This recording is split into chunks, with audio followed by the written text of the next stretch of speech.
Hello guys, this is Kenneth Lelix once again and welcome sa goldminesystem.com.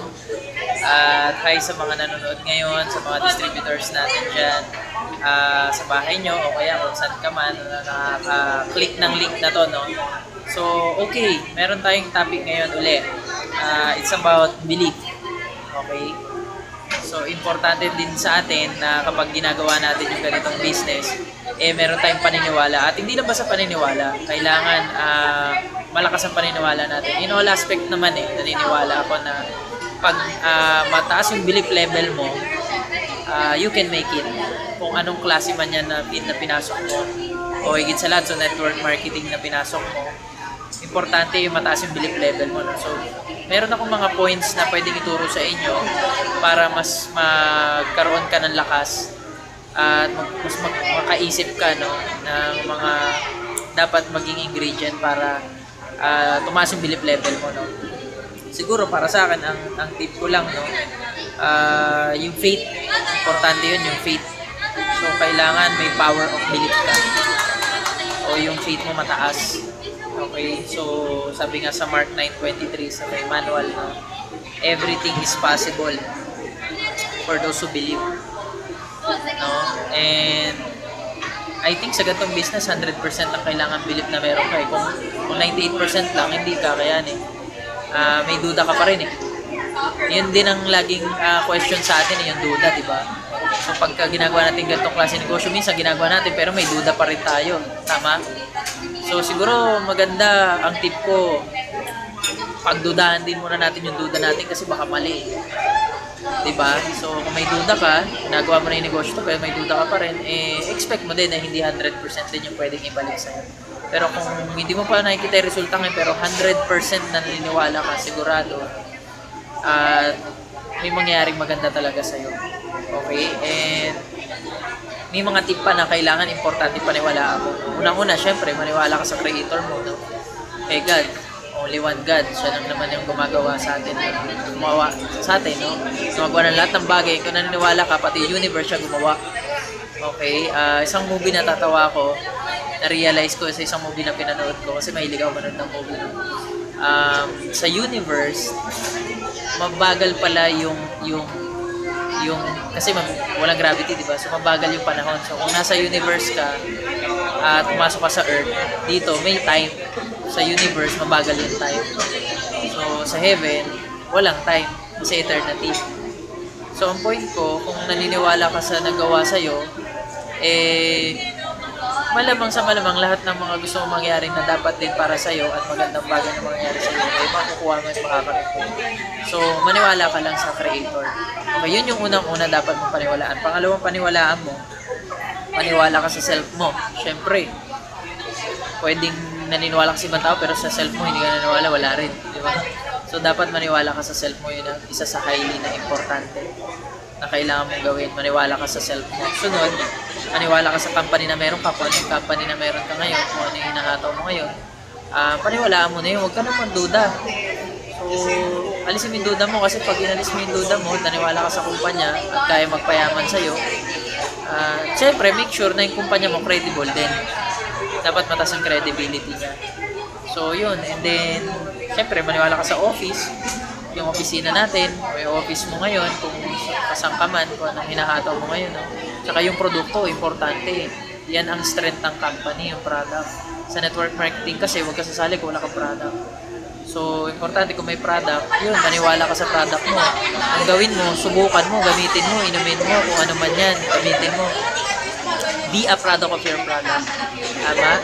Okay, sunod, maniwala ka sa uplines mo o yung nag-direct sponsor sa'yo o kung sino yung nasa taas mo din. Pero huwag kang magkakaroon ng upline syndrome. Kung alam nyo yun, so bigyan ko kayo ng tip. Yung upline syndrome, yun yung tumitingin palagi sa taas. Okay, kung anong mali ni upline, kung ano yung, huwag mo nang isipin yun. Tingnan mo, yun mo lang pababa. Pero paniwalaan mo, yung nag-imbita sa'yo. Bakit? Kasi siya yung nagdala sa'yo sa opportunity na to na pwede kang masenso tama? So paniwalaan mo yung upline mo. Sunod, downlines mo rin, syempre importante kasi yan ang magbibigay sa iyo ng pag-asa. Tsaka yan ang magbibigay sa iyo ng tulong, malaking tulong, no, para ma-create mo yung organization mo. So yun yung mga tip na kailangan mong sundin para tumaas yung belief level mo. Okay? So, yun nga muna, sabi nga natin, yung story ng, kung alam nyo, no, yung Howard the Pessimist. Bigyan ko lang kayo ng konting idea sa kwento na yun. Howard the Pessimist. Si Howard, yung pessimist kasi negative thinker. Ano siya, nagtatrabaho siya sa meat shop. Isang gabi, nilak na nila yung malaking refrigerator. Tapos sabi niya sa kasama na, alis na ako, partner, sige. Kaya lang, sabi nung isang partner niya, pare, may nakalimutan yata ako daw, kaya ikaw na lang kumuha, tapos bawi na lang ako sa'yo bukas. Sige. So pagbalik doon ni Howard, nakita niya, nakabukas yung isang ref. Malaki refrigerator ng mga meat, kasi sa meat shop siya eh. Pagpasok niya ngayon, automatic na lock. So, nung na-lock yun, kinabahan siya, di ba negative thinker siya? So, automatically, kinakatok niya na maigi yung pinto. Pakawalan niyo ako dito. Nag-start na siyang manervyos. Nag-start na siyang mag-worry. Di ba, warrior siya, di ba? Lagi siyang nag-worry. Ngayon, hanggang sa, katok. Refrigerator yun, malamig, syempre. Naramdaman niya na malamig. Naisip niya na refrigerator yun. Gininaw na siya. Tapos, ginaw siya ng ginawa hanggang sa nagtupi siya ang katawan niya. Hanggang sa napunta siya sa sulok, sobrang ginaw na siya talaga. Hanggang sa kumuha siya ng, nakita niya tissue paper. May nakita siyang ball pen. Sinulatan niya yon, sabi niya, nakasulat doon, malaki, caps lock. Pag hindi ako nakalabas dito, mamamatay ako sa lamig. And kinabukasan, sabi nung kasama sa trabaho, ba't ang tagal nito ni Howard? Wala pa rin. Hanggang sa pagbukas nila doon sa may refrigerator, nakita nila si Howard the Pessimist, nakatupi yung katawan at namatay siya. Ito yung masaklap. Pagtingin nila doon, namatay siya sa lamig. Kinuha ngayon yung papel, nakita sa kamay niya na nakalukot. Pagkuha doon sa tissue paper na hawak niya na nakasulat, pag hindi ako nakalabas dito, mamamatay ako sa lamig. At nangyari nga sa kanya. So, anong point ko, no? Ang point ko, simple lang. Ang moral lesson ng kwento, pinaniwalaan niya na mamamatay na siya.